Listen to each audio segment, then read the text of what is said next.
अस्सलाम वालेकुम दोस्तों, कैसे हैं आप सब। मैं ज़ुबीना फ़याज़ एक बार फिर आपके साथ। तो मैं शुरू कर रही हूँ खौफ खुदा पार्ट 5। क्या बात बदलने से हकीकत बदल जाएगी? ये रोज़ रोज़ की मुलाकात ज़रूर रंग लाएगी। तुम फैसला सुना दो, हम किस रंग में रंगने वाले हैं। वो फिर चुप रही, अपने अंदर की कश्मकश को छुपाने के लिए दुपट्टे के आंचल से खेलने लगी। मैंने बुखारी साहब के मकान के सामने गाड़ी रोक दी। वो दरवाज़ा खोलकर उतरने लगी। मैंने कहा, तुमने अभी टाल दिया। मुझे खुशी होगी जब तुम शाम को मेरी आरज़ू के मुताबिक जवाब दोगी। वो दरवाज़ा बंद करके जाने लगी। मैं बड़ी लगन से उसकी चाल को देखता रहा। उसका हर कदम मेरे दिल पर पड़ रहा था। जब वो नज़रों से ओझल हो गई तो मैंने गाड़ी स्टार्ट करके फिर घर की तरफ कर ली। ड्राइंग रूम में मेरा बेटा खेल रहा था। मैं जब भी महनाज से रुखसत होकर आता और बेटे को देखता तो शिद्दत से अपने जुर्म का एहसास होता था। मैं कहाँ था, बेटा कहाँ पड़ा हुआ था और माँ कहाँ भटक रही थी। मैं समझता था सारी ज़िंदगी बाजी जान की खिदमत करता रहूँगा, बहनोई साहब की कमाई पर हाथ साफ करता रहूँगा, मेहनत किए बगैर दौलतमंद बनता रहूँगा। तो ज़िंदगी ऐश व आराम से गुजर जाएगी।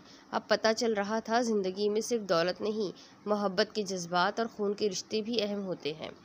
ये मेरी आदत है, मैं थोड़ी देर के लिए जज्बाती हो जाता हूँ, फिर अपने आप को समझाता हूँ कि मैंने कोई जुर्म नहीं किया है। छोटी मोटी गलती सभी से होती है और जो गलती होती है उस पर पछताना नहीं चाहिए, बल्कि तलाफ़ी करना चाहिए। अगर मैं महनाज के साथ इज़दवाजी ज़िंदगी गुजारूँ तो फिर बाप बन जाऊँगा। औलाद से महरूमी का एहसास नहीं होगा।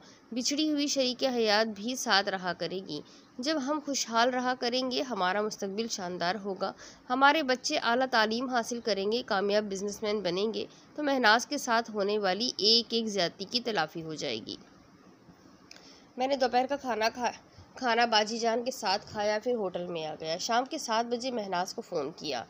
मैंने पूछा, तुम कहाँ हो, क्या यहाँ नहीं आओगी? मैं आ गई हूँ, कमरा नंबर 707 में हूँ। मैंने हैरानी से पूछा, क्या तुम मेरे होटल के कमरे में हो? हाँ, आप आ रहे हैं ना? आ रहा हूँ, मगर ये तुम्हारी आवाज़ भर्राई हुई क्यों है? कुछ नहीं, नज़ला हो गया है, मैं आ रहा हूँ। मैंने रिसीवर रखा, फ़ौरन ही उठकर लिफ्ट के ज़रिए 7वें फ्लोर में चला गया। कमरा नंबर 707 के दरवाजे पर दस्तक दी। अंदर से महनाज की आवाज़ आई, आ जाइए। मैं दरवाज़ा खोल कर अंदर आया, फिर उसे बंद किया। पलट करके मैंने देखा तो बिस्तर पर लेटी हुई थी। उसकी आंखें भीग रही थीं। आंसुओं से धुली हुई साफ और शफाफ आंखें बहुत ही खूबसूरत लग रही थी।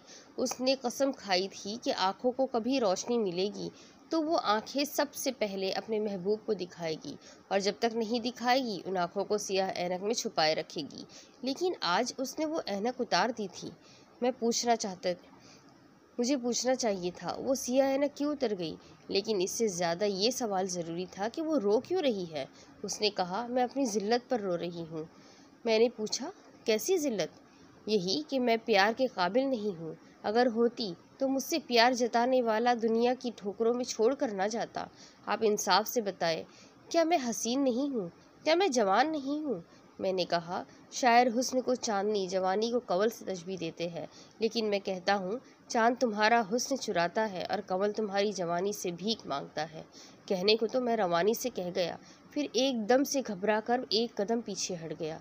सुहागरात को इसके हुस्न शबाब की तारीफ़ करते हुए मैंने बिल्कुल यही बात कही थी। वो मुझे गहरी चुभती हुई नज़रों से देख रही थी। बैठे बैठे पत्थर हो गई थी और अब मुझे पत्थर की तरह लगने लगी थी। वो सर्द लहजे में बोली, 2 दिन पहले टेलीफोन पर आवाज़ सुनते ही मैं समझ गई थी कि मैंने अपनी अंधेरी दुनिया में अंधेर मचाने वाले को फिर से पा लिया है। ये तुम क्या कह रही हो? वही जो आप करते आए हैं। आप समझते थे मेरी अंधेरी दुनिया में हकलाकर बोलते रहेंगे तो अपनी रोशन दुनिया में आपको नहीं पहचान सकूंगी। बेशक मैं आपको नहीं देख सकती थी, लेकिन आपकी आदतों को पहचान तो सकती थी। आप सिगरेट नहीं पीते थे, पान नहीं खाते थे। आप खाने के बाद चाय ज़रूर पीते थे, और चाय पीने के बाद सिर्फ छालियाँ मुंह में डालते थे। आप 7 अप शौक से पीते थे, कोई और ड्रिंक आपको पसंद नहीं आती थी। मैंने डटाई से कहा, तुम बकवास कर रही हो। क्या मुझे ये इल्ज़ाम देना चाहती हो कि मैं तुम्हारा शौहर हूँ और मैंने तुम्हारी अंधेरी दुनिया में आकर तुम्हें फ़रेब दिया था? उसने फिर गहरी और चुभती हुई नज़रों से मुझे देखा।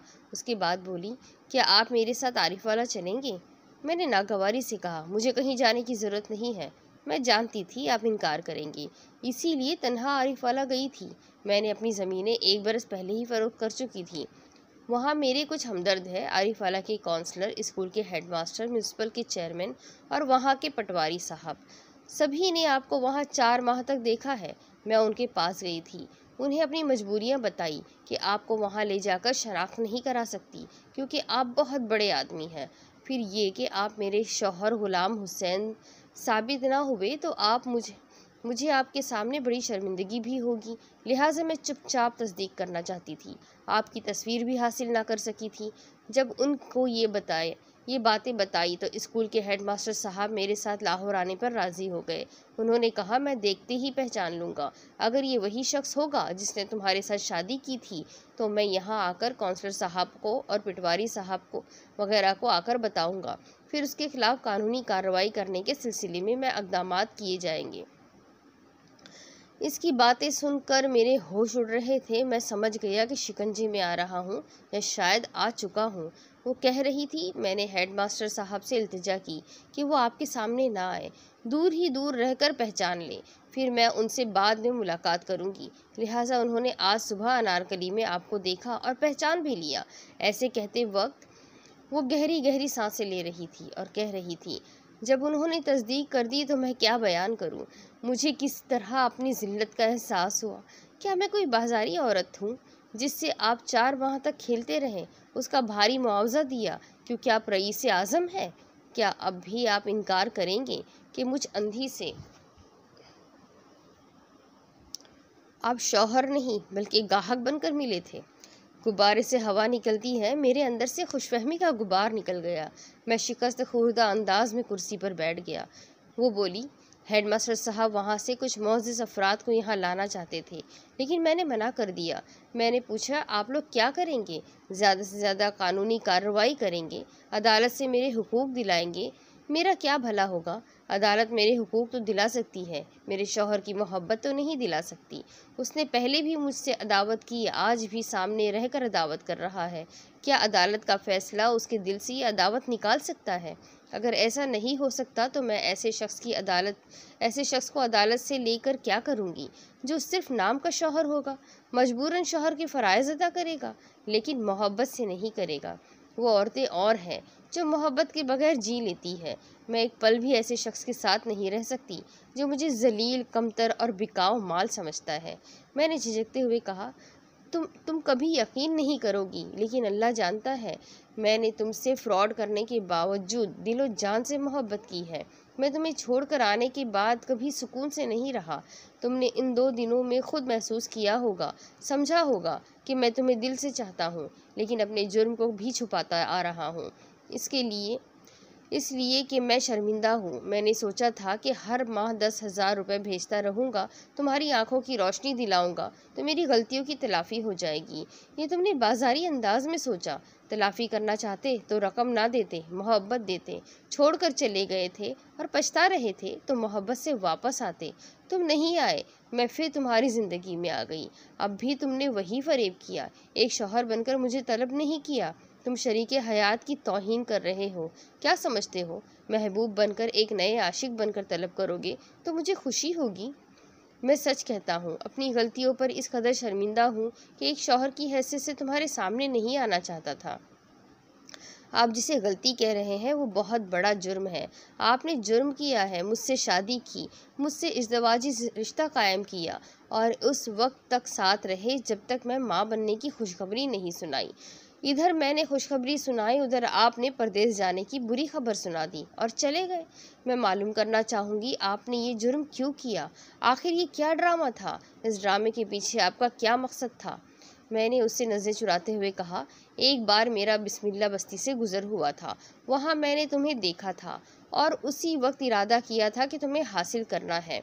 मैं शादी नहीं करना चाहता था, बीवी बच्चों के झमेले में पड़ना नहीं चाहता था, इसलिए दौलत के बलबूते पर यह ड्रामा किया था।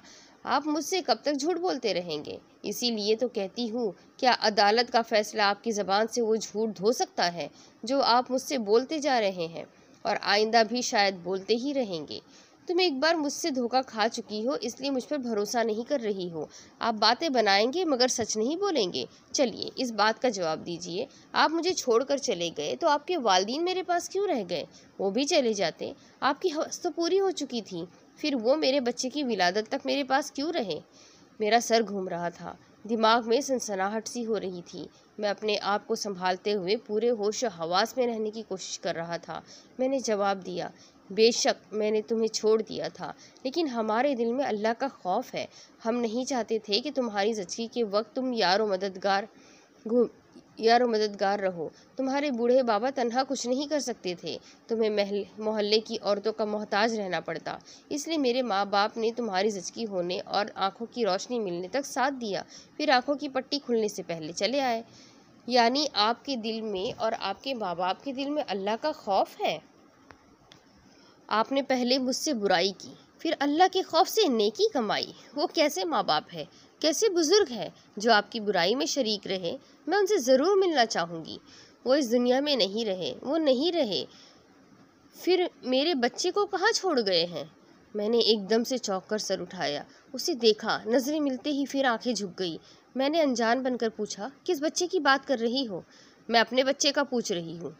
क्या अम्मा जान ने तुम्हें नहीं बताया था कि वो पैदा होते ही मर गया था?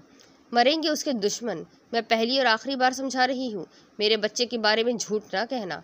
बीवी अपने शौहर का झूठ इसलिए बर्दाश्त कर लेती है कि वो उसके बच्चे का बाप होता है, और बाप होकर वो बच्चे को जीते जी मुर्दा कहे तो माँ का कलेजा फट जाएगा। मैं अपने कातिल को बर्दाश्त कर लूँगी, लेकिन बच्चे के कातिल को बर्दाश्त नहीं करूँगी।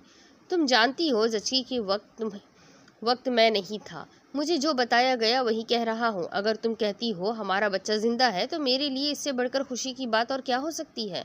आप मुझसे कब तक झूठ बोलते रहेंगे, कब तक फरेब देते रहेंगे? ये यकीन हो रहा है कि आपको मेरी ज़ात से दिलचस्पी नहीं है, मेरे दुख का कोई एहसास भी नहीं है। मैं अच्छी तरह जानती हूँ बच्चा आपके पास है, और मैं आखिरी बार समझा रही हूँ, अगर वो सुबह होने से पहले मेरे पास ना आया तो मैं किसी बहुत बड़े वकील की खिदमत हासिल करूँगी और कानूनी कार्रवाई शुरू कर दूँगी। महनाज, गुस्से में आकर कोई गलत कदम उठाओगी तो बाद में पछताओगी। तुम्हें किसी ने मेरे खिलाफ भड़काया है, और जिसने भी भड़काया है जाकर उससे पूछो कि वो बच्चा मेरे पास है तो कहाँ है। वो थोड़ी देर तक मुझे चुपती हुई नज़रों से देखती रही, फिर बोली, तुम्हारी बहन के बेटे की उम्र क्या है? मैं ज़रा चौंका, फिर संभल कर बोला, वो कोई 2 बरस का है। उसकी तारीख पैदाइश की क्या है? कैसी बातें करती हो? क्या मैं बहन के बच्चे की तारीख पैदाइश याद रखता रहूँगा? उसने अपना पर्स खोला, उसमें से एक दावती कार्ड निकाला, फिर उसे मेरी तरफ फेंकते हुए बोली, ये सालगिरह का दावतनामा बुखारी साहब के पास आया था। आज से 11 माह पहले तुम्हारी बहन के बेटे की सालगिरह मनाई गई थी। ज़रा देखो इसमें तारीख पैदाइश क्या लिखी हुई है। मैंने कार्ड देखा, फिर कहा, 7 अक्टूबर। उसने कहा, ये पुराना कार्ड बुखारी साहब का एक बच्चा हाथ में लिए खेल रहा था। कार्ड बहुत ही खूबसूरत और महंगा है। मैंने इस पर एक नज़र डाली, और जब तारीख़ पैदाइश पढ़ी तो ममता का ज़ख्म हरा हो गया, क्योंकि 7 अक्टूबर को मैंने भी एक बच्चे को जन्म दिया था। मैं आपको फिर मौका दे रही हूँ कि आप सच बोलना चाहेंगे। मैं बुरी तरह फंस गया था, फिर भी आखिरी बार बात को बनाने की कोशिश की। इससे कहा, ये महज इत्तेफाक है, जिस दिन तुम्हारी जचकी हुई उसी दिन बाजी जान के यहाँ भी बेटा पैदा हुआ। वो बोली, तुम्हारे वालिदैन जिंदा थे। अगर बेटी और बहू की जचकी एक ही दिन हो तो माँ किसके पास रहेगी? क्या उस बहू के पास जिसे बेटा ठुकरा कर चला गया है, और जिसे वो भी ठुकरा कर जाने वाले थे? फिर वो उस बहू के पास क्यों थे, बेटी के पास क्यों नहीं गए? बाजी जान के पास दौलत की कमी नहीं है, वो एक महंगे मैटरनिटी होम में थी। उसके बरक्स तुम तन्हा और बेसहारा थी। हमारे दिल में अल्लाह का खौफ है, हम तुम्हें यूं ही छोड़ नहीं सकते थे। यानी आप मुझे मजबूर कर रहे हैं कि मैं एक वकील की खिदमत हासिल करूं और उसके ज़रिए अदालत से आपकी बहन और बहनोई के तिब्बी मुआयने का इजाज़तनामा। अभी रात है, सुबह तक सोचने का वक्त है। अच्छी तरह सोचिए, अगर तिब्बी मुआयने से ये साबित हो गया कि तुम्हारी बहन या बहनोई में से कोई एक बांझ है या दोनों ही बांझ है, तब क्या होगा? यह महनाज का आखिरी हमला था। अब हथियार डालने के सिवा कोई चारा नहीं था। बहनोई साहब के ख़ानदान में और हमारी सोसाइटी में सभी मोअज़्ज़िज़ अफराद जानते थे कि बेटा कुंवर आफ्ताब अहमद का है, और मेरी बाजी जान उस बच्चे की माँ है। अगर महनाज अदालत तक पहुँचेगी तो इस बात तो बात बच्चे से शुरू नहीं होगी, मेरे फ्रॉड से शुरू होगी। मैंने एक अंधी से शादी क्यों की, उसे छोड़कर क्यों चला गया? जब हम बेइंतहा दौलतमंद हैं तो बहुत ही खुफिया तरीके से मर्री के एक कॉटेज में महनाज के जचकी को के लिए क्यों ले जाया गया? इस बात का क्या सबूत है कि बच्चा पैदा होने के बाद मर गया था? ये फ्रॉड खुलने वाला था कि मैंने अपनी बहन की गोद में बच्चा देने के लिए महनाज को फरेब दिया। फिर जब ये राज खुलेगा कि बाजी जान या बहनोई साहब में से कोई बांझ है तो फिर सवाल पैदा होगा, वो बच्चा कहाँ से आया और इसी तारीख को कैसे आया जिस तारीख को महनाज ने भी एक बच्चे को जन्म दिया था?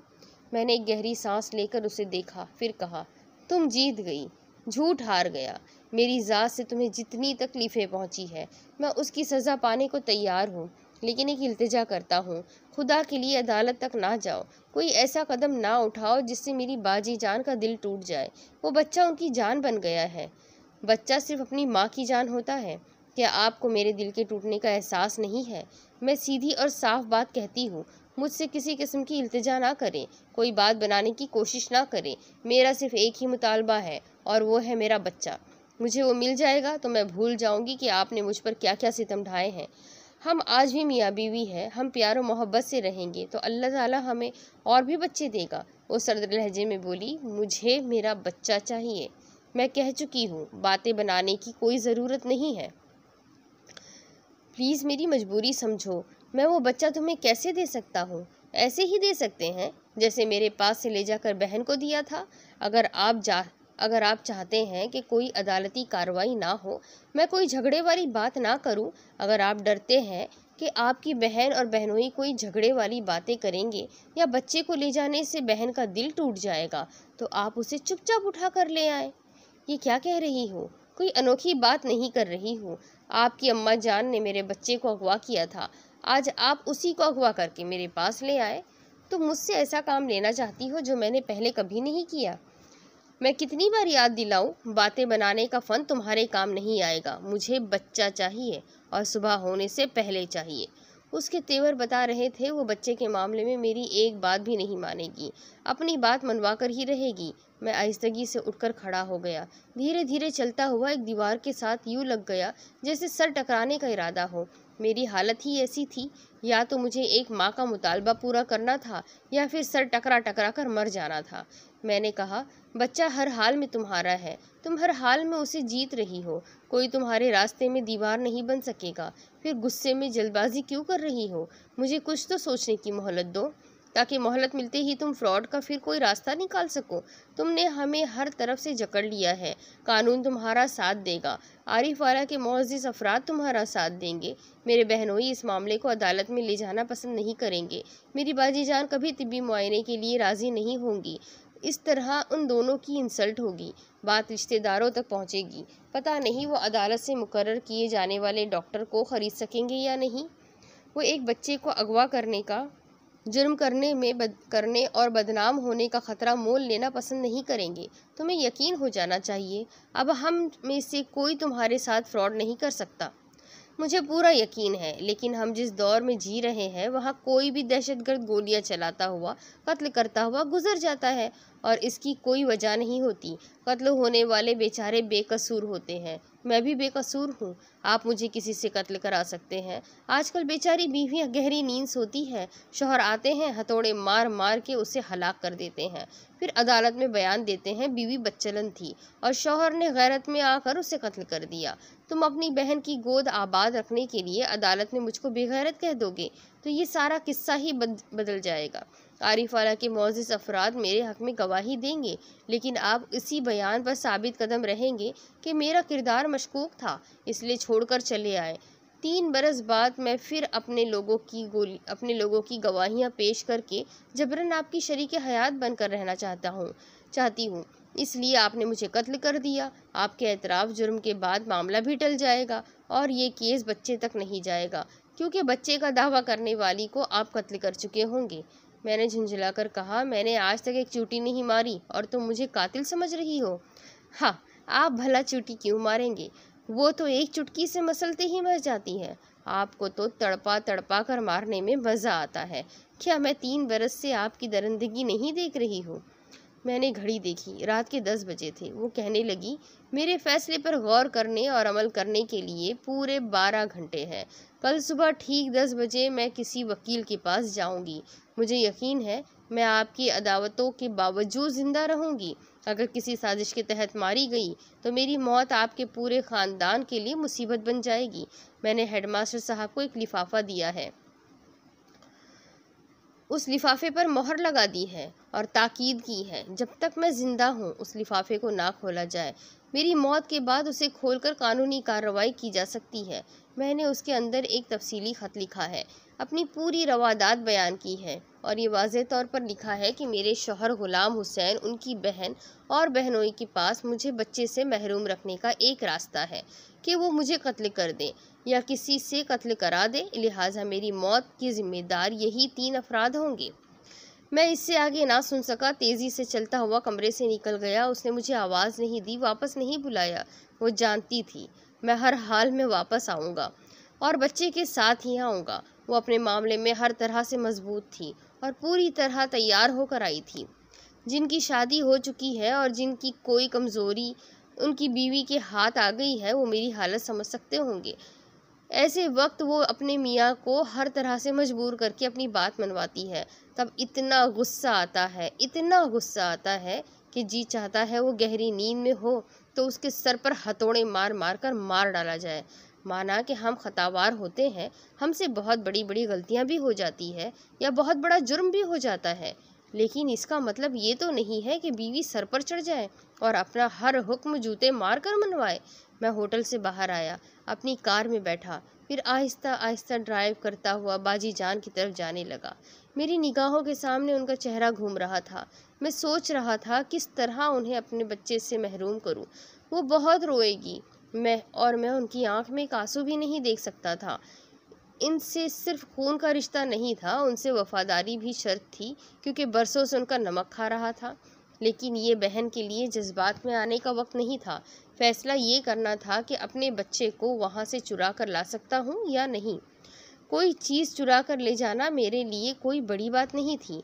मैं पिछले 10 बरसों से बहन के घर से हज़ारों रुपए चुराता आ रहा था। बाजी जान को चोरी का इल्म था, लेकिन वो नज़रअंदाज करती थी। रोटी खाने के बाद झूठा बच जाए और उसे भाई खाए तो क्या फ़र्क पड़ता है।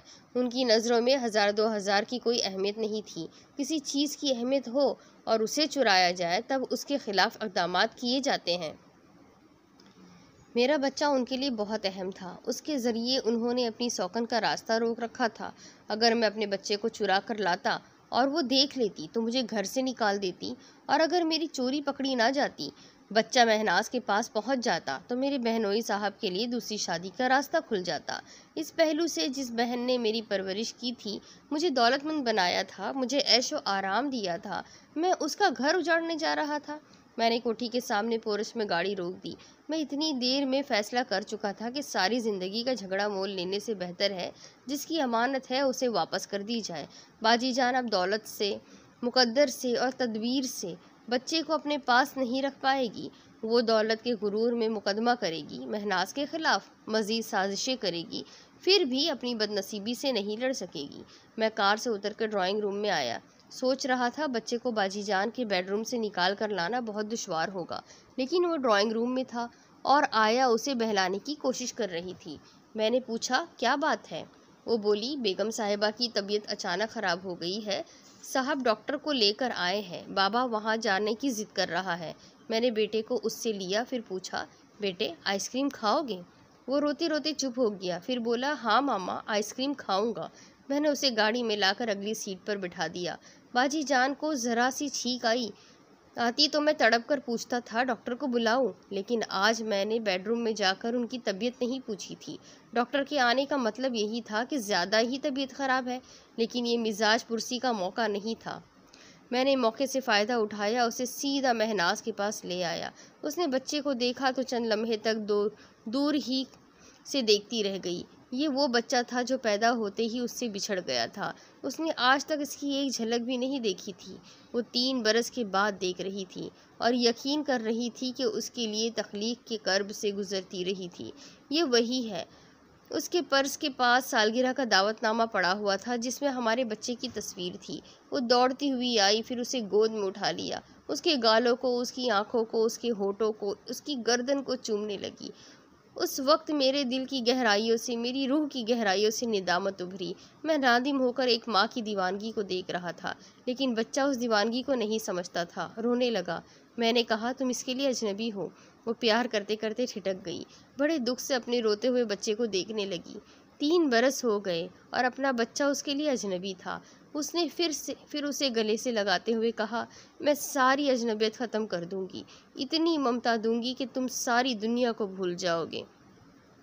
मैंने कहा, फ़िलहाल ये आइसक्रीम से बहलाया जा सकता है, यहाँ से फ़ौरन निकलो, हम अभी कार के ज़रिए आरिफ वाला जाएंगे। अब इसकी आगे की स्टोरी मैं आपको अगली किस्त में सुनाऊंगी कि आगे क्या होगा। क्या बच्चे को लेकर महनाज खुश रह पाएगी? क्या उसके भाई और उसकी बहन और बहनोई कोई काम नहीं करेंगे, कोई कार्रवाई नहीं करेंगे? क्या उससे बच्चे को छीनेंगे या नहीं छीनेंगे? क्या वो अपनी ज़िंदगी को बच्चे के साथ गुजार पाएगी? ये सारे सवालों का जवाब जानने के लिए मेरे साथ बने रहें। अगली किस्त में फिर मिलेंगे। अल्लाह हाफ़िज़।